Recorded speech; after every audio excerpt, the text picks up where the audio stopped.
Hello book buddies, I hope all of you are doing great. दोस्तों, श्रीलंका एक छोटा सा मुल्क है। इनफैक्ट ये एक आइलैंड है which is located in the Indian ocean. अगर आप मैप में देखें तो ये इंडिया के साउथ में पड़ता है।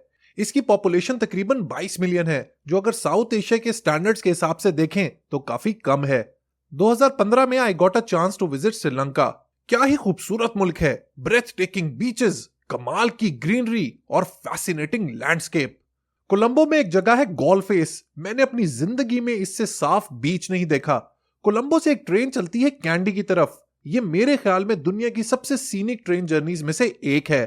कैंडी की अगर बात करें तो वहां पे एक जगह है royal botanical gardens. Back in the day मैंने इस जगह को अपनी top 100 places to visit before you die की लिस्ट में शामिल किया था। All in all, Sri Lanka is an amazing country.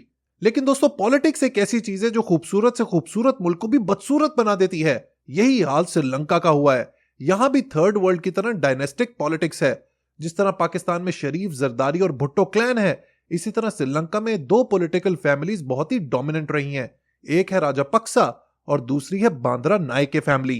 Rajapaksa family पिछले 20 साल से पावर में है और पावर का ऐसा नशा है कि आज से 2 दिन पहले तक बड़ा भाई प्राइम मिनिस्टर, छोटा भाई प्रेसिडेंट, एक भाई फाइनेंस मिनिस्टर और इसी फैमिली के 44 मेंबर्स ऐसे हैं जो गवर्नमेंट में बड़े ओहदों पर मौजूद हैं। जब इस तरह का ब्लैटेंट नेपोटिज्म किसी भी मुल्क में होता है तो उसका हाल वही होता है जो आज श्रीलंका का है। Last month their economy completely collapsed and they defaulted on their foreign debt of $51 billion. Sri Lankan government ने कैटेगोरिकली अपने लेंडर्स को बता दिया कि भाई मुल्क का दिवालिया निकल चुका है, लिहाजा हमसे किसी किस्म की पेमेंट्स एक्सपेक्ट ना करें। इस वक्त मुल्क में शदीद बुरे हालात हैं। इमरजेंसी की सिचुएशन है, फ्यूल नहीं है, बिजली नहीं आ रही, गैस शॉर्टेज है, बिजनेसेस डाउन है, जिसकी वजह से मुल्क का एक एक शहरी शदीद परेशानी में है। The whole country is protesting since several weeks और डिमांड सिर्फ एक है, राजापक्सा फैमिली की रेजिग्नेशन।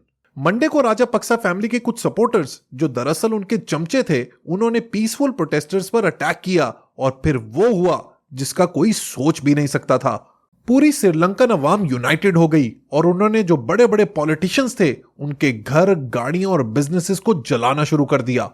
ऐसे ही एक इंसिडेंट में एक सिटिंग मेंबर ऑफ पार्लियामेंट अथु कोराला ने अपनी गन से 2 लोगों को जान से मार दिया और फिर अपनी ही गन से खुदकुशी कर ली। इन सब वाकयात की वजह से महिंदा राजापक्सा पर प्रेशर पड़ा एंड इवेंचुअली ही रिजाइंड। इस वक्त श्रीलंका में हालात ये हैं कि फॉर्मर प्राइम मिनिस्टर फौज की प्रोटेक्शन में है। लोग कर्फ्यू के बावजूद सड़कों पर हैं because they want the president to resign as well. मेरी आज अपने एक श्रीलंकन दोस्त से बात हुई तो उसने बताया कि यह हमारी कौम के लिए वाटरशेड मोमेंट है। Our nation has come to the crossroads. हमारा मुल्क एक चौराहे पर है। अगर हमने सही डिसीजन ले लिया तो आवर कंट्री विल फ्लाई, वरना फ्यूचर में कोई और राजापक्सा आकर हमें फिर दबाना शुरू कर देगा। He is of the view कि अगली जो गवर्नमेंट आएगी ये उन टेक्नोक्रेट्स की आएगी, उन इंटेलिजेंट और पढ़े लिखे लोगों की आएगी जो मुल्क को आगे लेके जाएंगे। लेकिन दोस्तों, क्या आप जानते हैं कि सारी सिचुएशन की वजह है डायनेस्टिक पॉलिटिक्स, जिसमें मेरिटोक्रेसी के बजाय लोग अपने खानदान के लोगों को गवर्नमेंट में भरते हैं और फिर दबा के करप्शन करते हैं।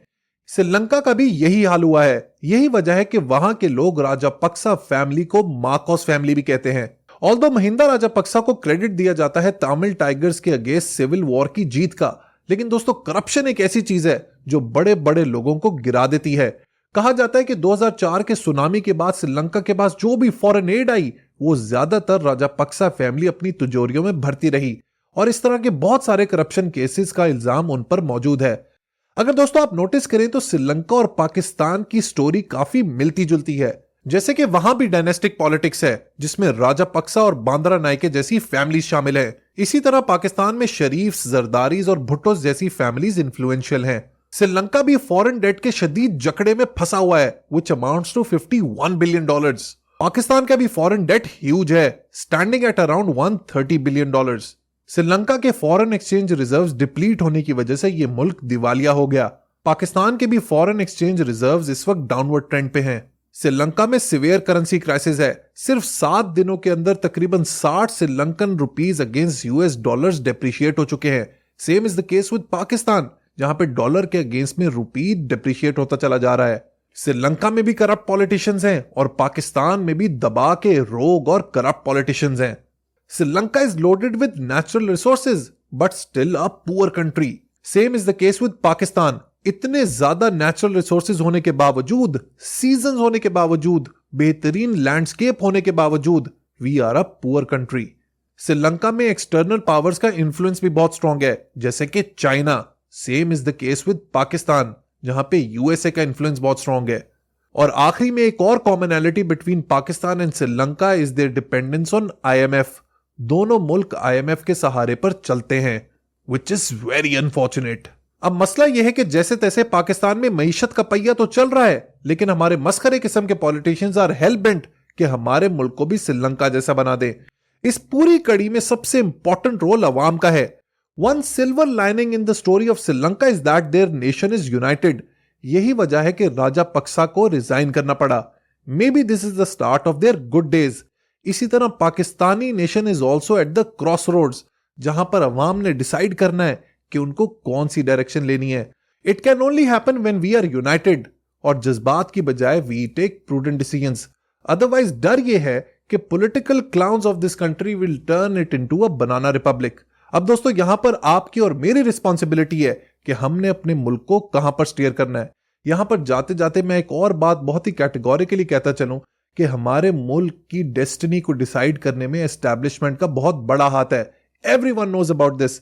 Establishment is also at the cross roads. They also have to take the decision now कि उन्होंने पाकिस्तान को एक अंग्रेज की कॉलोनी की तरह चलाना है, या they want to give the people of Pakistan the right to live. Video पसंद आई हो तो लाइक बटन जरूर प्रेस कीजिएगा और मुझे कमेंट सेक्शन में अपना फीडबैक भी जरूर दीजिएगा। अंटिल नेक्स्ट टाइम दोस्तों, गुड बाय।